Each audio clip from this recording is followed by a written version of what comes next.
억울하고 힘든 일을 만날 때가 있습니다. 내가 잘못해서 어려움을 당하면 그건 감내해야죠. 그렇잖아요?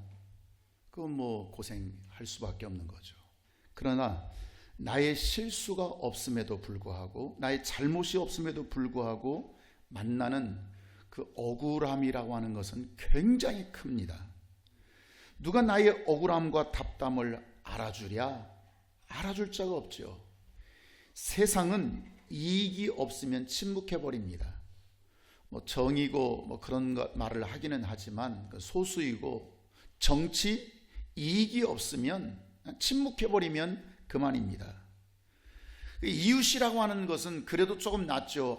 안 됐어, 얼마나 힘들겠어, 정말 얼마나 어렵겠어, 그러면 그만이에요. 그 이상 뭘 해줄 수가 있겠어요. 그 말들이 실질적인 도움이 되지를 않습니다. 그래서 뭔가 세상에서는 도움을 주려고 하면 꼭 대가를 지불해야죠. 돈을 지불해야 그걸 얻어낼 수가 있지, 그렇지 않으면 전혀 위로와 도움이 되지를 못한다는 거예요. 눈물과 고통과 탄식은 세상은 몰라줘도, 가족도 몰라주고 친척도 몰라줘도 하나님은 신원하신다. 시작. 하나님은 신원하신다. 다시 한번 시작. 하나님은 신원하신다. 하나님은 보고 계시고, 그것을 하나님은 기억하고 계시고, 우리의 상처 속에 그의 시선이 머물러 계신다, 그 말입니다. 창세기 4장 10절에서 가인이 동생 아벨을 죽였을 때 아우의 핏소리를 결코 하나님은 가볍게 여기지 않습니다. 억울하게 죽은 것 같지만 그 핏소리를 하나님은 들으시고 그 시선이 거기에 머물러 계신다, 그 말이에요. 왜냐하면 하나님은 억울한 자의 피를 신원하시기 때문에 그렇습니다. 여기 신원이라고 하는 새로운 단어가 여러분이 등장했는데요, 신원이라고 하는 뜻이 뭐냐면 공정하게 심판하다, 공정하게. 그 히브리 말로 하슈파트란 말인데, 잘못된 것을 바로 잡기 위해서 하나님은 그것을 판단하시고 정의롭게 하시는 것을 의미하는 것입니다. 그래서 하나님은 가만히 계시는 것 같지만 우리가 억울한 일을 만날 때 언제 어떻게 일하실지 하나님은 정확하게 알고 계십니다. 할렐루야. 지금은 아무것도 일어나지 않는 것 같지만 하나님은 모든 것을 판단하고 계신다는 거예요. 이것이 바로 신원, 하슈파트, 그렇게 말하게 되는 것입니다. 우리가 하나님께 생명을 받을 때는 주로 두 가지로 받는다고 했죠. 그 하나가 은혜와 은사라고 말하는데요, 다른 말로 표현하면 하나는 먹을 것이 있고요, 하나는 심을 것이 있어요. 자, 먹을 것이 뭐예요?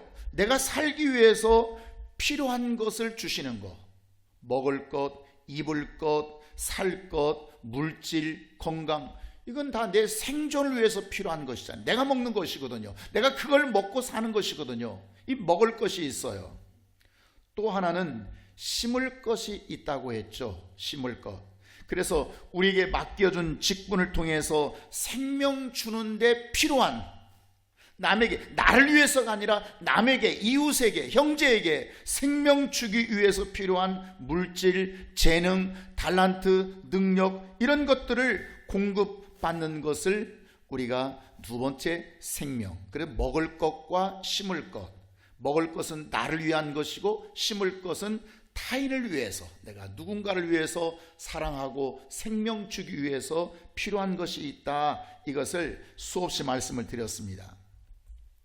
이 두 가지는 피조물이라면 마땅히 받아야 할 생명입니다. 믿음이 없다면 모를까, 그것이 중요하지 않다고 생각하면, 그 믿음이 없는 사람은 모를까, 믿음이 있다면 정말 이 두 가지는 꼭 필요한 것이죠. 그런데 이런 것과 비교할 수 없는 생명의 극치가 있습니다. 생명의 아름다움이 있습니다. 하나님께 받는 생명 중에 최고의 극치인 생명. 저는 이 말씀을 여러분에게 줄까 말까 많이 망설였습니다. 지금 두 가지, 먹을 것, 심을 것도 지금 제대로 이해하지 못하고, 그저 지금 현대 한국교회라고 하는 것은 심을 것은 아예 그것도 거리가 먼 사람들이 수두룩하고요, 겨우 나 먹을 것 이거 찾고 있는 사람들에게 지금 우리는 심을 것까지 가르쳐주고 있어요.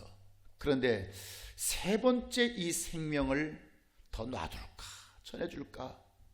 그래, 전하자. 이 중에 받는 사람이 한 명만이라도 있다면 그것을 성공 삼아서 하자 결심하게 된 것입니다. 정말 하나님께 받는, 지금 첫 번째 거 있어요, 먹을 거. 두 번째 생명 뭐예요? 심을 거 있어요. 이 세 번째 생명 중의 극치, 정말 가장 아름다운 생명, 이 극치가 무엇일까? 그것은 억울한 피를 보상하시는 하나님의 은혜의 베푸심입니다. 억울한 자의 그 피를 보상하시는 그 하나님의 그 은혜의 베푸심. 이게 이제 제목 정도입니다. 정리해 보면 하나님께서 우리에게 베푸시는 은혜가 지금까지는 여러분 두 가지만 배웠기 때문에 두 가지가 있다고 말한 거예요. 지금 세 가지 것을 말씀드린 거예요. 그 첫 번째가 뭐라고요? 나 자신이 살아가는데 필요한 생명들, 이제 먹을 거죠. 그렇죠? 두 번째는 뭐라겠죠? 많은 사람들은 1번에 지금 끝나 있어요. 오늘날 지금 수없이 많은 교회들이 예배드리고 있지만 그 사람들이 예배드리는 목적이 뭐냐면 1번에 멈춰 있다고요. 두 번째가 뭐죠? 우리에게 베푸시는 은혜가 우리에게 생명 주시도록, 우리에게 맡겨진 직분을 위해서 이웃에게 생명이 필요한 이웃에게 생명 주기 위한 생명, 다시 말하면 심을 것들, 자, 이런 생명은 하나님께 받을 수가 있습니다. 하나님께 구하기만 하면 하나님은 부족함이 없도록 넉넉하게 주시는 하나님. 아멘. 내가 먹을 거에 대해서 하나님은 부족하게 하지 아니하시고, 심을 거에 대해서 네가 구하지 않았으면 모를까, 정말 이 진리를 깨닫고, 아, 생명 주는 자에게 하나님은 생명을 주시는구나, 이걸 깨닫고 생명을 구하기만 하면 한량없이 한도 끝도 없이 부어주시는 이 두 가지 생명이 있다, 그 말입니다. 그런데 이 두 가지와 비교할 수 없는 생명이 있으니 그 생명이 뭐라고요? 억울하게 흘린 피를 보상하시고 신원하시는 하나님의 보상입니다. 억울한 자에게 피를 보상하시는, 반드시 그 피를 갚아주시는 그 보상. 자, 창세기 9장 7절을 보면 이런 내용이 나와요. 하나님께서 노아 시대에 다 쓸었지 않습니까? 온 지구를 다, 세계를 다 쓸었습니다. 그리고 하나님께서 노아를 통해서 생육하고 번성하는 원리를 삼으신 게 있어요. 아기를 많이 낳아라, 뭐 이런 얘기도 아니에요. 생육하고 번성하려면 반드시 이렇게 해야 된다. 그러면서 하신 말씀이 5절 다 같이 시작. 내가 반드시 너희의 피 곧 나의 생명의 피를 찾으리니 짐승이면 그 짐승에게서, 사람의 형제면 그에게서 그 생명의 피를, 그 생명을 찾으리라. 어마어마해요. 우리가 생각하는 뭐 어떻게 하면 더 번식을 잘하고 어떻게 하면 더 잘 자라고 어떻게 하면 뭐 돈도 많이, 이 얘기가 아니라 피를 찾아라. 피를 내가 찾겠다. 만일 너에게 억울하게 흘린 피가 있다면 너희가 흘린 피를 반드시 내가 찾겠다. 그 피를 찾겠다. 누구에게서요? 그 피를 흘린 자에게서요. 뭐 다른 데서 찾는 것이 아니라 반드시 그 피를 흘린 자가 짐승이라면 내가 짐승에게서 찾아버릴 것이고, 그 피를 흘린 자가 사람이라면 사람에게서 내가 그 피를 찾겠다는 거예요. 하나님은 이유 없이 남에게 피를 흘리게 하면 반드시 가만두지 않고 그 사람의 억울하게 흘린 피에 대하여 반드시 찾아주시고, 너희가 이전에 그 사람에게 받은 생명과 비교할 수 없는 엄청난 생명으로 신원하시고 갚아주시고 채워주신다, 그 말씀이에요. 그렇기 때문에 우리가 의롭게 살다가 만나는 상처가 있겠어요, 없겠어요? 아픔이 있겠어요, 없겠어요? 내가 정말 하나님의 말씀을 듣고 정직하게 살자, 내가 진실하게 살자, 내가 선하게 살자, 내가 착하게 살자, 내가 정말 믿음으로 살다가 애매한 고통에 대하여 하나님은 반드시 뭐 하신다고요? 신원하신다고요. 아멘. 이전에 두 가지 생명과 비교할 수 없을 정도로 하나님은 그것을 귀하게 여겨주시고 반드시 그것을 한량 없도록 갚아주신다, 그 말씀이에요. 성경은 생명이 필요한 자들이 생명을 받았을 때, 생명이 필요해서 내가 구해서 받았을 때 그걸 기뻐하라, 내가 풍성히 주리라, 그런 말씀이 별로 없어요. 그런데 너희가 믿음으로 살다가, 의를 위해서 살다가 고난을 당하고 피를 흘릴 때 기뻐하고 즐거워하라, 오늘 지금 주신 말씀이거든요. 한번 성경 한번 볼까요? 자, 마태복음 5장 10절에서 12절을 한번 함께 보겠습니다. 시작. 의를 위하여 박해받는 자는 복이 있나니 천국이. 자, 의를 위해서 박해받는 자는 복이 있다, 그에게는 천국이 있을 것이다. 자, 11절입니다. 시작. 나로 말미암아 너희를 욕하고 박해하고 거짓으로 너희를 거슬려 모든 악한 말을 할 때 너희에게 복이 있나니. 12절. 기뻐하고 즐거워하라, 하늘에서 너희의 상이 큼이라. 너희 전에 있던 선자들도 이같이 박해하였느니라. 지금 이 마태복음 5장 10절에서 12절 이전 사건이 뭐예요? 우리가 잘 아는 예수님이 산상에 올라가셔서 전에 이미 다 말씀을 전했습니다. 팔복입니다. 팔복. 하나님께서 처음으로 예수님께서 처음으로 많은 사람들이 따를 때 그 사람들에게 첫 번째 8가지 복을 말씀하신 거예요. 8가지.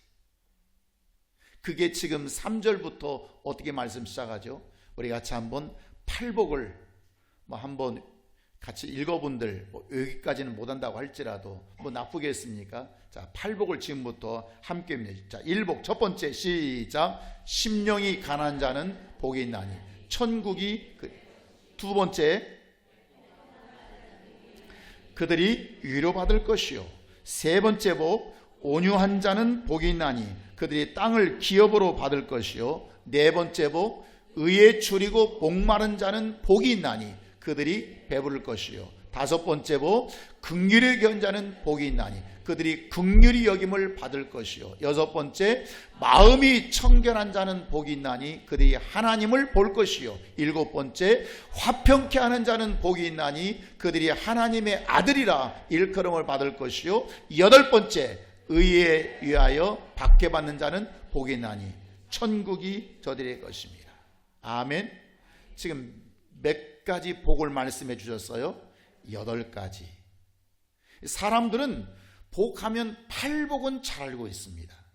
그런데 팔복 외에 구복을 설명하고 있다는 것. 성경은 몇 번째 복이요? 9번째. 그래서 많은 사람들이 예수님께서 산에서 말씀하신 복이 몇 가지예요? 8가지예요. 교회에서 그렇게 말하니까 맞는 것 같지만 사실은 정확하지 않아요.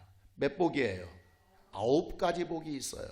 자, 11절 12절에서 9가지 복을 뭐라고 말씀하십니까? 9번째, 시작. 나로 말미암아 너희를 욕하고 박해하고 거짓으로 너희를 거스려 모든 악한 말을 할 때에는 너희에게 무엇이 있나니?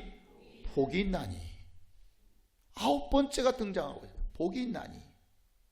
그런데 이 9번째 복은 첫 번째에서 8번째까지 없는 것이 하나 더 추가돼서 9번째. 대단합니다. 그 9번째 다른 복이 없는, 다른 복에는 없는 것들이 추가된 게 있는데 그것이 뭐냐면 12절에 시작. 기뻐하고 즐거워하라. 하늘에서 너의 상이 큼이라. 다시 한번 시작. 기뻐하고 즐거워하라. 하늘에서 너의 상이 큼이라.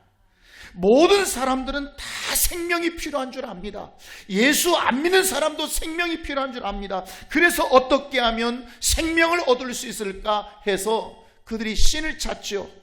어떤 사람은 성황당을 찬 사람도 있고, 어떤 사람은 무당을 찬 사람도 있고, 어떤 사람은 석가를 찬 사람도 있고, 어떤 사람은 신처제를 찬 사람도 있고, 어떤 사람은 정명석을 찬 사람도 있고, 어떤 사람은 영생교를 찬 사람도 있고, 어떤 사람은 통일교를 찬 사람도 있고, 어떤 사람은 몰문교를 찬 사람도 있고, 어떤 사람은 아가동산도 찬 사람도 있고. 아유, 숫자를 셀 수 없을 정도로 많아요. 얼마나 많은지 몰라요. 그런데 예수 믿는 사람들도 생명이 필요해요. 그래 그 생명을 찾으려고 유일하신 하나님을 찾아서, 따라합시다. 유일하신 하나님, 오직 한 분이신 유일하신 하나님을 찾아서 생명을 구하는데, 성경을 안 배운 사람이라면 모를까, 배운 사람이라면 첫 번째 생명과 두 번째 생명, 이걸 압니다. 첫 번째 생명이 뭐죠? 나 자신을 위해서 살아가는데 필요한 생명, 먹을 것을 말하고 있고요. 두 번째 생명은 뭐예요? 내가 남을 위해서 뭔가 쓰임받고 남의 생명을 살리기 위해서 필요한 게 있지 않겠어요? 남의 생명 살리는데 물질은 필요하지 않는가요? 여러분, 선교할 때 물질이 필요하지 않는가요? 전도할 때 물이 필요하지 않나요? 아픈 사람을 찾아가서 저 사람에게 뭔가 긍휼의 위로를 줄 때 물질이 필요하지 않은가요? 그러니까 그런 심을 것을 위해서 생명 주는 일을 하도록 우리에게 맡겨진 직분을 위해서 이웃에게 생명 주기 위해서 필요한 생명, 심을 겁니다. 그런데 감추어져 있는 생명이 있어요. 감추어져 있는 생명. 아무에게나 가르쳐주지 않는, 아무에게나 정말 생명 주시는 하나님의 귀하게 여기시는 제3의 생명이 있는데, 그 생명이 뭐라고요? 억울한 피를 신원해 주시는 생명이라는 거예요. 억울한 자의 피를 신원해 주시는. 우리가 주의 일을 하다가 만나는 억울함이 있습니다. 오해도 있을 수가 있습니다. 세상에서 살아가다가 만나는 억울함도 있고요. 어떤 공동체에서 혹은 직장에서 수없이 많이 만납니다. 그러니까 하나님은 반드시 이 세 번째, 억울한 자의 피를 신원해 주시는, 반드시 갚아주시고 보상해 주시는 이 세 번째, 하나님이 그토록 귀하게 여기시는 이 세 번째 생명을 모르니까 우리가 주의 일하다가 세상에서, 직장에서, 공동체에서, 사람들과의 관계, 사인과의 관계에서 이걸 모르게 되니까 억울한 일을 만날 때 어떻게 합니까? 울분을 터뜨려 버립니다. 분노가 나죠. 견디질 못하죠. 그 분노가 심하면 심할수록 이제는 그게 악이 되고 살인이 되고 사람을 죽이게 되고 그렇게 되는 거예요. 지금 뭘 모르게 지금, 너 억울하냐? 야, 진짜 너 억울하겠다. 야, 진짜 너 마음 아프겠다. 너 괴롭겠다. 그런데 그거 내가 반드시 보상하지. 이걸 알았더라면 참을 수가 있을 텐데, 이걸 알았더라면 그래, 누가 이걸 나에게 보상해줘? 아무도 못 해주지. 하나님은 보상해 주시지. 그러면 견디고 참고 인내해서 그 마침내 억울한 자의 피를 신원해 주시는 하나님께로부터 뭔가를 얻어낼 텐데 못 견디는 거예요. 억울해 죽겠는 거예요. 내가 나도 막 분이 차가지고 내가 뭘 잘못했어? 내가 진짜 내 칼이 있으면 내가 찔러 죽이고 싶어. 막 할 정도로 그런 분노가 생기게 되는 거예요. 예수님이 십자가에 못 박혀 죽으실 때 본디오 빌라도에게 신문을 받죠. 신문을. 그때 요한복음 19장 10절을 보면 이 본디오 빌라도가 총독이거든요. 이 사람이 예수님께 한마디 해주는 거예요. 뭐라고 해줍니까? 내가 너를 놓을 권세도 있고 십자가에 못 박아 죽일 권세도 있다. 나 그 힘 있어. 나 그렇게 능력이 있어. 빽이 있어. 그러니까 백성들이 계속 지금 막 소리치는 거예요. 소리가 지금 빌라도 법정까지 들리는 거예요. 예수를 십자가에 못 박아야 됩니다. 예수를 십자가. 이 소리는 들리잖아요. 군중의 소리는 계속 밖에서 막 예수를 십자가 못 박아 죽여라, 사형시켜야 된다, 사형시켜야 된다 참소하는데, 지금 빌라도가 하는 말이에요. 이렇게 지금 백성들이 더 들리지 않느냐 하는데, 너 뭔가 좀 말해봐라. 너 뭔가 좀 말해봐라. 누가복음 23장 25면 빌라도는 예수를 어떻게 해주고 싶었어요? 놓아주고 싶은 거예요. 이건 빌라도는 예수를 좀 살려주고 싶은 거예요. 좀 도와주고 싶은 거예요. 그러니까 뭐 되는 말이든 안 되는 말이든 한마디만 하면 합당한, 여러분 공무원이라는 게 그렇지 않습니까? 뭔가 합당한 것만 되면 그냥 해줘버리는 거 아닙니까? 그러니까 뭔가 내가 너를 살려주고 싶고 너를 도와주고 싶고 저쪽에서는 막 죽이라고 하는데 그런 내가 살려줄 수도 없고, 그러니 뭔가 좀 한번 변호해봐라. 뭔가 좀 한마디만 좀 해봐라. 나는 지금 살릴 권세도 있고 십자가에 못 박을 권세도 있지 않냐. 지금 네가 죽고 사는 문제가 지금 내 손에 있으니까, 그리고 나는 너를 살려주고 싶으니까 한마디만 해보라는 거예요. 변호해보라는 거예요. 네 자신을 좀 설명해달라는 거예요. 이 정도 호의가 어디가 있어요? 그럼에도 불구하고 마가복음 15장에서 예수께서 아무 말씀으로도 대답하지 아니하시니 빌라도가 놀랐겠어, 안 놀랐겠어요? 놀라죠. 예수가 말을 했다고요, 안 했다고요? 말을 안 해요. 변명을 해요, 안 해요? 살고 싶어 해요, 안 해요? 안 해요. 그러니까 결국 예수님은 군중들의 그 참소에 의해서 십자가에 못 박혀 돌아가신 거예요. 이렇게 끝났어요. 자, 예수께서 지금 할 말이 없어서 안 하신 게 아니에요. 에이, 더럽고 치사해서 진짜. 여러분, 사람이 할 말은 있어도 더럽고 치사하면 말 안 해버리잖아. 내 진짜 더럽고 치사하다 내가. 여러분, 그래서 예수님 말씀 안 하신 게 아니에요. 그래서 사람들은 가만히 있거나 변명하지 않으면 손해보거나 명예를 잃거나 잘못하면 죽기까지 않습니까? 억울하게 죽는 사람도 있잖아요. 그래서 사람들은 입을 다물지를 않아요. 왜? 살고 싶어서. 또 하나님도 우리의 억울함을 호소하면, 하나님 정말 억울해요, 정말 좀 힘들어요, 호소하면 하나님은 우리를 그 위경에서 건져주세요, 안 건져주세요? 건져주세요. 지켜줘요. 하나님은 반드시 그렇게 하신다. 그런데 차이점이 하나 있어.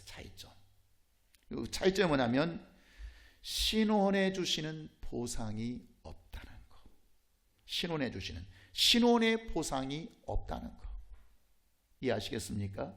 중요한 차이점입니다. 그러니까 무언가 억울할 때 내가 변명 안 해버리면, 그걸 변호를 안 해버리면 그걸 죽을 수밖에 없어요. 그런데 내가 변호해요, 내가 변명해요, 그게 아니라고, 진실이 그게 아니라고 또 하나님께 하소연해요. 하나님, 제가 억울합니다. 그러면 하나님 들어주세요. 하나님 역사해 주세요. 나를 지켜줘요. 그런데 그 차이가 뭐냐면 신원을 통해서 억울한 자의 피를 흘린 자에게 주시는 그 보상은 있겠어요, 없겠어요? 없어요. 억울한 자에게 주시는 그 보상이란 죽어야만 오는 보상이기 때문에 그래요.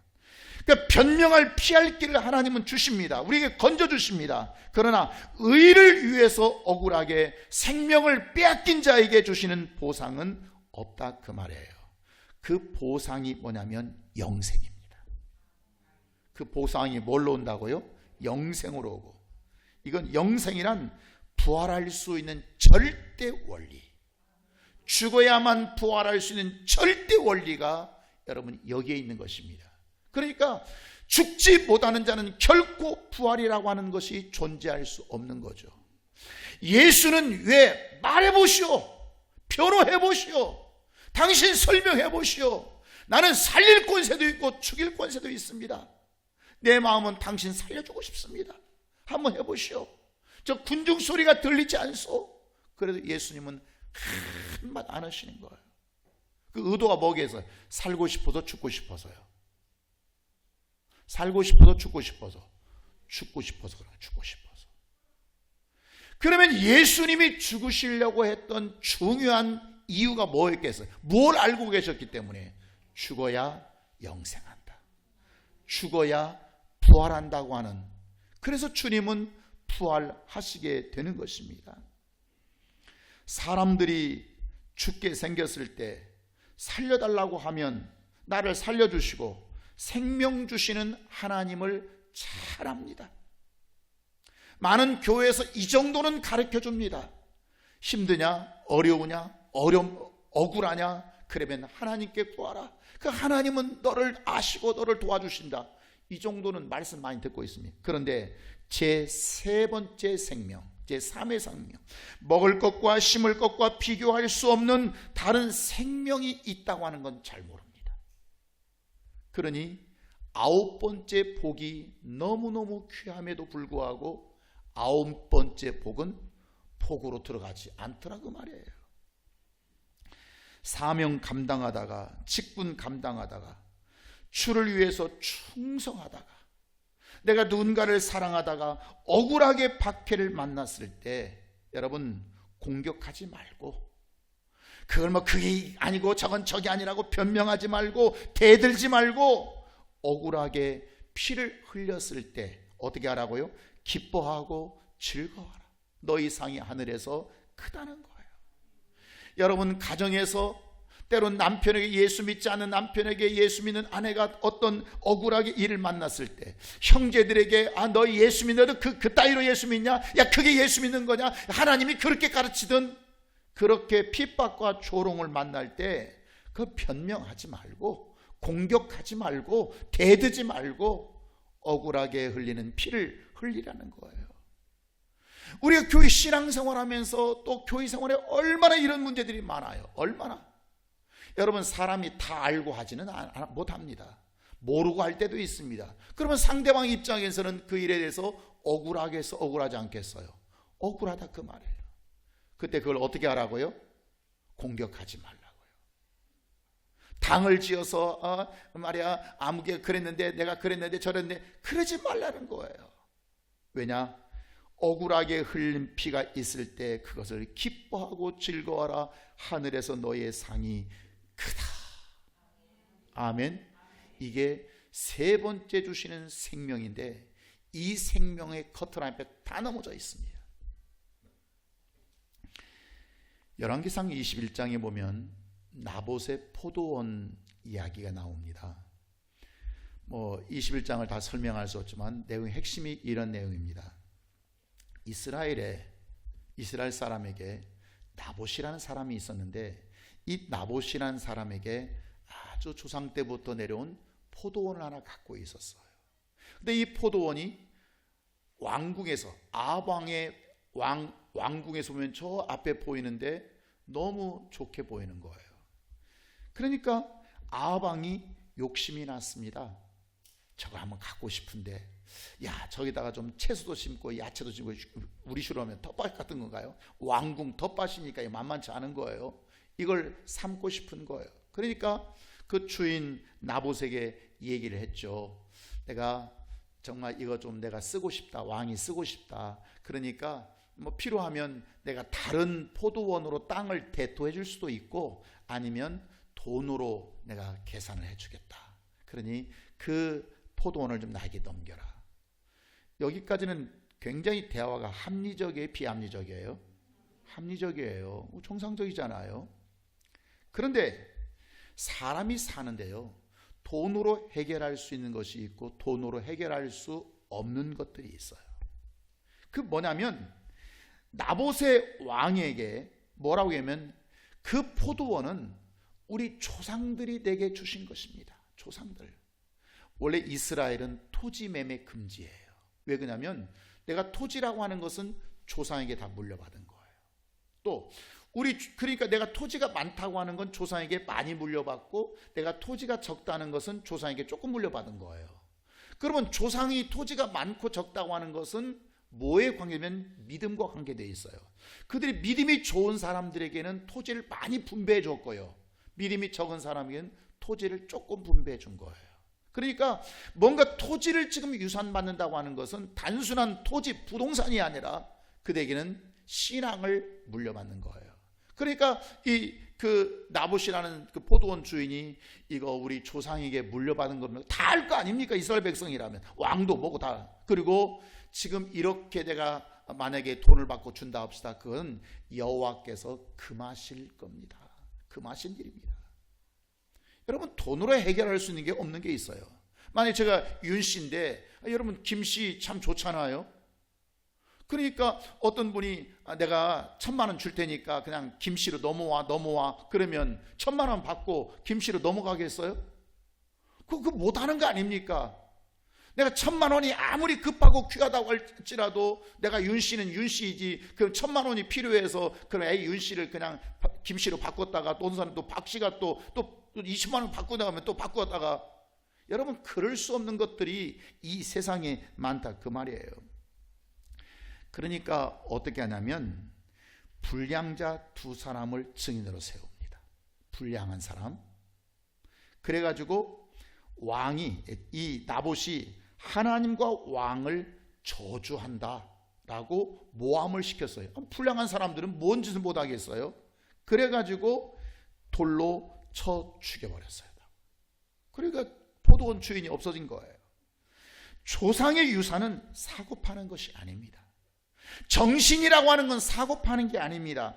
신앙이 담겨있고 사상이 담겨있기 때문에 그 신앙과 사상을 돈 주고 얼마 주고 사고 팔 수 있는 그런 것들이 아니에요. 그러니까 결국 나봇은 그것을 지키다가, 지금 단순하게 포도원, 지금 부동산을 지켰지만 지금 그 이면에 뭐가 들었어요? 신앙을 지키고 믿음을 지키고 정신을 지키고 조상들의 그 사상을 지키고 이스라엘 민족이 갖고 있는 어떤 정신적 보수주의 문화를 지켰어요. 그걸 지키다가 결국 믿음의 의를 지키다가 억울하게 피 흘리고 죽은 거예요.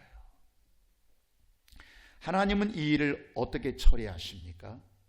하나님은 이 일을 어떻게 신원하십니까? 하나님은 이 일을 갚으시겠어요? 안 갚으시겠어요? 반드시 갚으셔요. 나봇은 못 갚고 죽었지만 하나님은 그것을 피를 찾으리라 갚으신다고요. 자, 이 21장 23절에 보면 음모를 꾸민, 그 음모를 누가 꾸몄냐면 부인 이세벨 왕후가 꾸몄거든요. 그 왕후를 어떻게 합니까?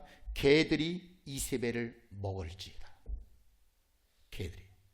또 24절입니다. 아합에게 속한 자는 하수인들이죠. 여러분, 불의한 지도자를 따르는 것도 죄라는 걸 아십니까? 그러니까 아합 왕이 불의하면 저는 뭐 왕께 충성밖에 안 했어요. 근데 불의한 왕에게 충성했으면 너도 죄인이지. 그 하수인들을 어떻게 처리합니까? 성읍에서 죽은 자들은 누가 먹게 하고요? 개들이 먹게 하고, 들에서 죽은 자는 공중의 새가 먹게 했습니다. 성읍의 신하들은 개들이 먹게 했고요, 일꾼들은 공중의 새들이 먹어버리겠습니다. 21장 19절입니다. 시작.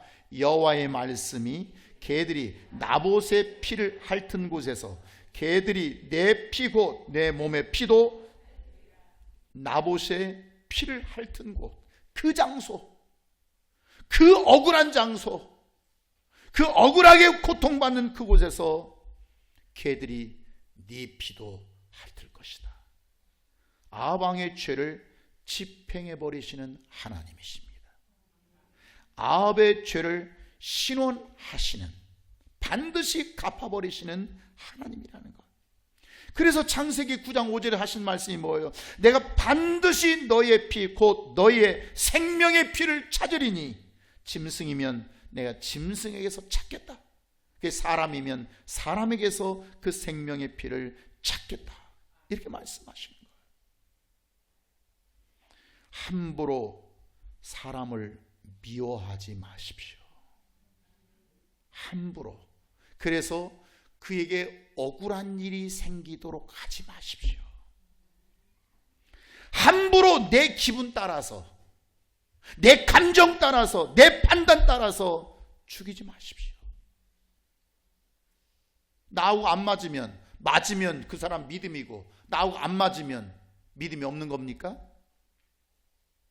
여러분, 이런 수없이 많은 죄들을 오늘날 교인들이 짓고 산다고 하는 거. 만일 너희가 억울하게 흘린 피가 있다면 너희의 흘린 피를 내가 반드시 찾겠다. 찾아버리신다는 거예요. 그러니까 왜 내가 하나님께 생명을 받지 못하나? 내가 왜 잘 되지 못하나? 항상 내 속에 어떤 분노가 있고 감정이 있고, 내가 어떤 때는 표현하지 않지만 내 속에 생각이 있고 쉬쉬거리고 그냥 그러면서 또 가까운 사이 끼리끼리 또 말을 하게 되고, 이것이 반드시 하나님은 그 속에서 생명의 피를 찾아버리신다. 왜? 그 사이 그런 분위기 속에 억울한 자가 있겠어 없겠어요? 있겠어 없겠어요? 있을 수밖에. 그러니까 난 억울한 자를 생각하지 않고 그냥 내 기분 따라서, 내 입장 따라서, 내 감정 따라서, 내가 알고 있는 상식 따라서, 내가 알고 있는 성경 지식 따라서 상대방이 뭐 억울하든지 말든지 그렇게 치부해버린다면 하나님은 반드시 거기에서 내 피를 찾겠다는 겁니다. 이해하시겠어요? 이 믿음 때문에 순교자가 나오는 것입니다. 그래, 하나님은 반드시 억울하게 흘린 피에 대해서 하나님은 갚으시는구나. 하나님은 보상하시는구나. 순교자들이 바보여서 그런 것이 아닙니다. 순교자들이 못 배워서 어리석어서 그런 것이 아닙니다. 우리 대한민국의 순교자들은 그 당시에 대단한 지성들이었고 최고의 인물들이었지만, 자 보세요. 일제 신사참배 거부하다가 온갖 고문을 당하시고 48세로 순교하신 우리가 잘 아는 주기철 목사님이십니다. 마지막 일사각오라고 하는 유명한 설교입니다. 이 설교를 하시고 그분은 당당히 일본에 맞서서 돌아가셨던 독립투사 목사님이십니다. 한국교회에 대단한 거장들을 배출시킨, 그러다가 공산당에게 순교당한 여러분 신안의 문중경 전도사라고, 우리 학생부 수련회 가서 한번 방문한 적이 있습니다. 기억할지 모르겠지만 두 아들을 공산당에 잃고 자신도 공산당에게 순교당하신 여수의 손양원 목사님이 계십니다. 대단한 분들입니다. 한국교회는 일제 치하와 일제 30년 식민지 받을 때와 그 다음에 이 북한과의 이 공산당, 북한 공산당, 중국 공산당에 의해서 순교당한 목사님들, 장로님들, 전도사님들, 집사님들, 교사들, 평신도들, 청년들, 여러분 공식적으로 지금 한국에 통계된 게 10,000명이고요. 비공식적인 통계는 30,000명입니다. 아직 그 명단에 들어가지 못한, 좀 그게 분명히 그래 돌아가신 건 다 알고 있는데 뭔가 그 증거가 있어야 되지 않습니까? 이걸 지금 뭐 요즘 같으면 뭐 CCTV도 있고 뭐 자료도 많지만 옛날에 무슨 자료가 있겠어요? 이게 약 한 60년 동안 우리 한국의 기독교 복음이 들어와서 60년 동안에 일어난 이 순교자들이 공식적으로 10,000명, 비공식적으로 30,000명이에요. 이 숫자가 어느 정도냐면요, 초대교회가 예수님 당시 초대교회가 예수님으로부터 400년 동안 순교당한 숫자가 60년 동안 당한 숫자가 훨씬 더 많습니다. 이게 대한민국입니다. 초대교회 예수님 이후에 그 훈련받은 그 제자들도 다 순교했지요. 속사도들도 순교했죠. 사도들도 순교했죠. 교부들도 수없이 순교했죠. 그 숫자보다도, 그 400년 기간 동안 숫자보다도 한국교회가 약 60년 동안 순교자를 만들었던 숫자가 훨씬 더 많다니까요. 초대교회보다 나은 게 대한민국 교회예요. 한국교회라. 그래서 한국교회의 부흥과 성장, 근데 대한민국의 경제 대국으로 성장할 수 있었던 것은 예수를 위해서, 나라의 독립을 위해서 죽은, 믿음을 지키다고 하는 이 평양에 당시에 기독교가 들어왔을 때 평양을 예루살렘으로 만들겠다고 하는 이런 목사님들의 헌신, 의를 위해서 살다가 흘린 자들의 피가 있었기 때문이라 그 말이에요. 그냥 된 건 없어요. 우연히 된 것은 하나도 없습니다. 하나도 없습니다. 자식이 잘 됐을 때 저놈이 똑똑히 잘 된 게 아니라 그 배우에서 밥 해주고 옷 해주고 열심히 벌어서 쓸 거 안 쓰고 학원비 대주고 뭔가 수고한 부모가 있었다 그 말이에요. 대한민국이 그냥 세워진 나라가 아니에요.